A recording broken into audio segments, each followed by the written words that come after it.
Avec nous pour en parler, Youssef Abdelrahman, bonsoir. Bonsoir. Vous êtes avocat, vous faites partie de cette diaspora soudanaise en France. Quelle est votre réaction à ce coup d'État et celle de la diaspora en général? Alors, une réaction simple sera difficile à donner. Bien sûr. Plusieurs sentiments se mêlent. D'abord, une inquiétude pour nos proches. C'est une confrontation à armes inégales. D'un côté, on a une désobéissance civile pacifique et de l'autre, comme on l'a vu, des balles réelles. Donc, plusieurs morts, blessés, selon les syndicats de médecins soudanais. Une peur aussi d'un retour en arrière, d'un retour à un régime militaire, la peur de laisser partir cette utopie démocratique qu'on a vu naître après la chute du gouvernement d'Omar el-Béchir. Et, et ayant plusieurs amis compatriotes et autour de moi, cet élan qu'il y a eu en 2019 a été d'une certaine manière... Est retombé finalement. Exactement. Mais pour Al-Bourhan, qui justifie ce coup d'État, il dit que l'accord entre militaires et civils ne fonctionnait pas. Donc c'est une menace pour la paix et la sécurité. Est-ce que c'est un argument qui vous paraît crédible? Pas tellement, et c'est l'avis de beaucoup de compatriotes soudanais. Dès que le Conseil a été mis en place avec ce côté mixte entre armée et civil, il y avait une inquiétude.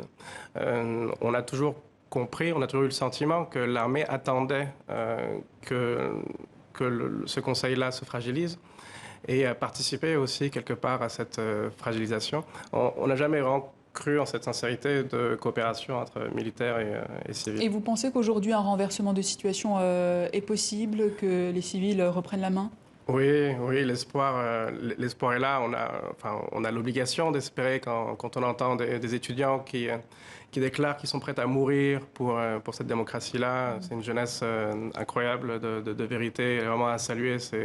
C'est brave et c'est débrouillard. Internet est coupé. Oui, il y a de l'espoir et le monde, la communauté internationale aussi souffle un vent d'espoir et de solidarité avec... Et justement, on l'a vu dans le sujet, le Soudan est désormais plus isolé que jamais. C'est un coup d'arrêt aux investissements également, j'imagine. Et ça, c'est regrettable. Ça c'est regrettable et il faut peut-être tout de même préciser que c'est un isolement de ce régime-là militaire. Donc, je pense que dès lors que, espérons que les civils reviennent au Conseil, ces sanctions-là, ces gels seront caduques et qu'on reprendra ce qu'on avait déjà ouvert avant, une ouverture, investissement, des aides financières, une négociation sur la dette, des remises de dette et des financements sur des projets à très long terme au Soudan, de développement en énergie, en infrastructure, en santé. Et avec la libération du Premier ministre Abdallah Hamdok, est-ce que la donne peut changer? C'est une très bonne nouvelle qu'il soit chez lui et plus séquestré quelque part. Toutefois, le statu quo demeure. Il pourra avoir satisfaction dès lors que ce gouvernement qui s'est constitué de manière totalement anticonstitutionnelle se laissera place aux civils. Et cette promesse du général Al-Bourhan d'organiser des élections en juillet 2023, est-ce que ça peut vous rassurer ou pas? Pas vraiment. Et d'ailleurs, sur le ressenti de beaucoup de Soudanais, c'est pas tellement une surprise. L'armée devait rendre dans l'alternance prévue au titre de l'acte de 2019 l'alternance aux civils le 17 novembre prochain.